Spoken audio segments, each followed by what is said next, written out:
All right, hey everyone, you ready for another deep dive? You know how we love to unpack those topics that are crucial for anyone tackling the UPSC, and today is no exception.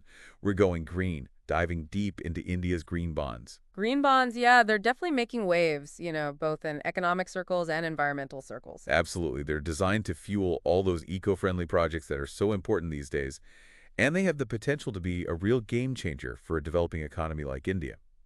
But here's the thing, and this is where it gets interesting. They haven't really taken off the way you might expect. It's a bit of a puzzle. A puzzle indeed, and that's exactly what we're going to explore today. Why aren't investors in India exactly jumping at the chance to get behind these green initiatives? What's the missing piece? Well, to really understand the situation, we got to start with the basics. What exactly are green bonds and, why are they creating such a buzz, especially for those prepping for the UPSC? Okay, let's break it down. So basically, think of green bonds as a way for governments or companies to raise money, specifically for projects that have positive environmental impacts. Things like renewable energy, pollution control, sustainable transportation, anything that contributes to a greener future. Right, making those investments that are going to make a difference. And to sweeten the deal for investors, they often come with what we call a greenium. Okay, greenium. I like the sound of that. Tell me more. So a greenium means that investors might accept a slightly lower return on their investment because they're also getting the satisfaction of supporting a good cause, an environmental cause. Globally, these greeniums can be pretty significant. We're talking 7 to 8 basis points. Wow, so it really can make a difference. But in India, it's more like 2 or 3 basis points. Oh, that is a big difference. Yeah, it's a pretty stark contrast. So the financial incentive just isn't quite as strong in India compared to the rest of the world. But hold on, hasn't the Indian government been making a real push to promote these green bonds? There's been a lot of talk about it. Absolutely. In 2022, India actually set up a whole framework specifically for issuing green bonds. And since then, we've seen 8 issuances raising a pretty substantial amount of capital. We're talking almost Rs 53,000 her. Wow, that's a lot of money. So if the framework's in place and the money's being raised, what's the holdup? Why are investors still hesitant? What's going on? Well, one of the major concerns is this thing called liquidity. You see, the issue sizes of India's green bonds tend to be pretty small, and a lot of investors, they hold on to those bonds until they mature. So it's not like there's a lot of buying and selling going on, which I guess would make some investors a little nervous. Exactly. It's a bit like trying to sell a rare comic book that nobody else is interested in buying. You're kind of stuck with it. Okay, yeah, I get it, but is that the only factor at play here? No, not quite. Another really important aspect is that India is kind of missing this robust ecosystem for green investments. In other markets, you'll see all these funds that are specifically focused on social impact and responsible investing. Ah, so these funds are kind of driving the demand for green bonds elsewhere, but they're not as prevalent in India. Exactly. It's like a piece of the puzzle is missing. We've got the bonds, but we don't necessarily have the dedicated investment channels to fully support them. So this all brings us back to the big question, right? What does this all mean for India's overall green ambitions, especially considering how much emphasis is put on sustainable development in the UPSC syllabus? Well, it's definitely something to think about, and we'll dig deeper into the consequences and potential solutions after the break. Welcome back. So we were just talking about how India's green bond market is facing some, challenges. Yeah, it's almost like we're trying to solve a puzzle, figuring out how to get those green bonds to really take off, especially with sustainable development becoming such a hot topic, not just globally, but, also in the UPSC syllabus. It's a balancing act, for sure. India, as a developing economy, wants to grow quickly, but also sustainably. And that's not always easy. So where do we go from here? How do we untangle this whole thing? Well, that World Bank report we mentioned, it actually has some good insights. They found that in a lot of emerging economies, something called sustainability bonds tend to do better than just plain green bonds. Sustainability bonds, I've heard of those. They're the ones that combine environmental and social goals, right? Yeah, exactly. They appeal to a wider range of investors, because they address a broader set of issues. So how do we make these sustainability bonds, really work for India? Well, the government could step in and offer some incentives, like tax breaks for companies that issue sustainability bonds. So make it more financially attractive. But wouldn't we also need to improve transparency? Like investors want to know that their money's actually making a difference. Oh, absolutely. Just putting out report isn't enough. They need to be detailed, they need to be timely, and they need to be easy for investors to understand.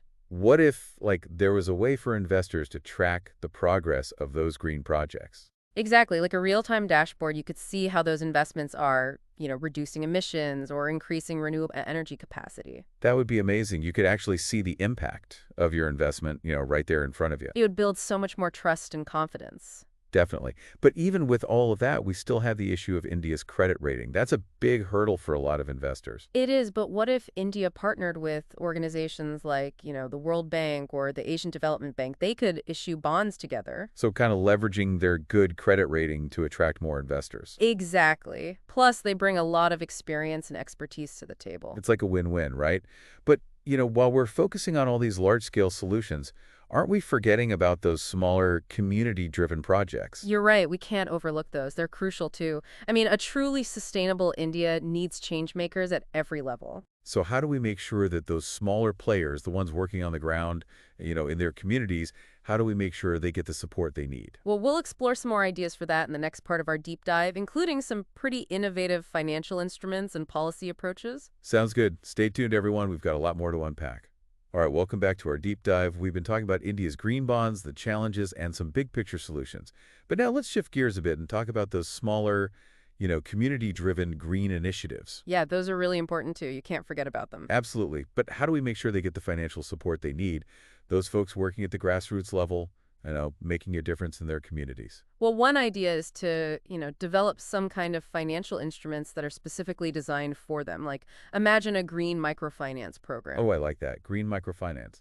Yeah, it could provide small loans and grants to, local communities that are working on things like sustainable agriculture or maybe waste management or even, small-scale renewable energy projects. So basically taking the idea of microfinance, which has been really successful in helping small businesses, and applying it to green initiatives. Exactly, because, these communities, they really understand their local environments and the challenges they're facing. And they're often the ones coming up with those innovative solutions. Right. And on top of that, the government could also step in with some targeted policies, like tax incentives for green startups, or maybe making it easier to get approvals for those small-scale renewable energy projects. It's about making it easier for them to, get things done to make a real impact.